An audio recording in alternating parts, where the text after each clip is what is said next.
question est la suivante.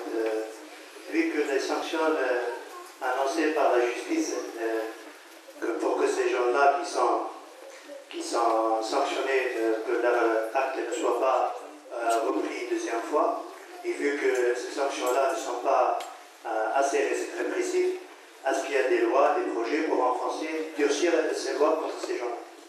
Voilà.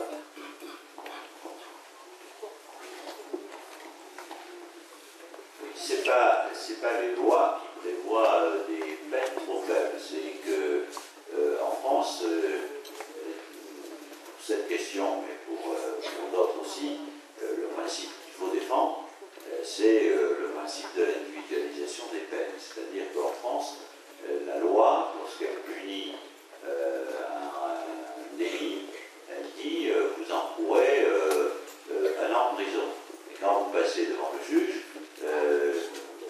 vous n'avez pas automatiquement 1 an de prison. C'est pour ça qu'il y a le juge qui dit le maximum de ce qu'on doit vous donner, et il faut surtout défendre ce principe, parce que celui qui vole un vélo, il y a 50 façons de voler un vélo, si c'est la première, la troisième fois, qui il est, quelle est sa vie, etc.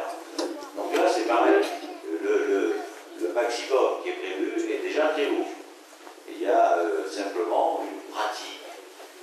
C'est pas le seul domaine. Il y a d'autres domaines comme ça, et ça m'a toujours beaucoup frappé et choqué. Quand un employeur est poursuivi pour ne pas avoir respecté les mesures de sûreté, parfois j'ai traité des dossiers dans ma carrière professionnelle, des blessures très graves, à bout du compte, il était condamné à 1 mois de prison avec sursis. Alors que le type qui avait fait les mêmes dégâts humains d'une certaine façon avec sa voiture, il avait 2 ans ferme. Ça, c'est un problème qui est dans les têtes, sur la hiérarchie des valeurs dans la société. Alors, ce que je dis d'une certaine façon est grave, je peux constater ça. Ce n'est pas la loi qu'il faut changer. Après, il y a des circulaires de politique pénale, je ne sais pas quel est ce phénomène. On peut constater, alors, pour être tout à fait plus précis, ça évolue plutôt bien. C'est-à-dire qu'il y a, ces dernières années, un durcissement des sanctions qui sont prononcées. Tu vas les voir, donc ça va plutôt dans le bon sens. Mais ça reste très loin du maximum. Donc ce n'est pas la loi. Après, c'est l'indépendance des juges.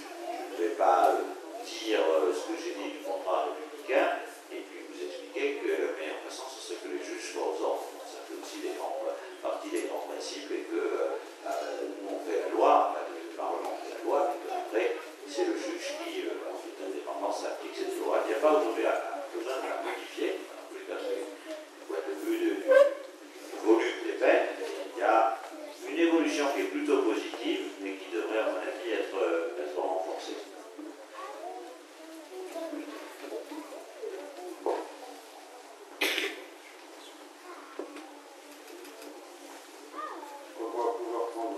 Question, mais il va falloir qu'on arrête. Il y a un repas qui suit après.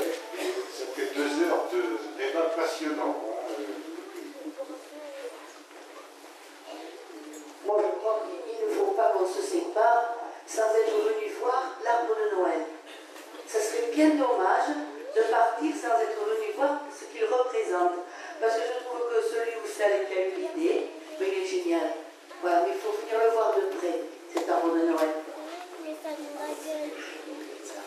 C'est la relève.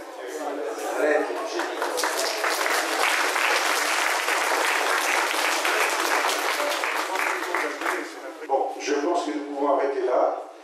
Moi, je remercie vraiment du fond du cœur Alain Vidalis, le ministre qui est venu, Pierre Mérat aussi venu de Paris. Je crois que tous les deux ont des emplois du temps pas mal chargés par les temps qui courent, et néanmoins nous avons fait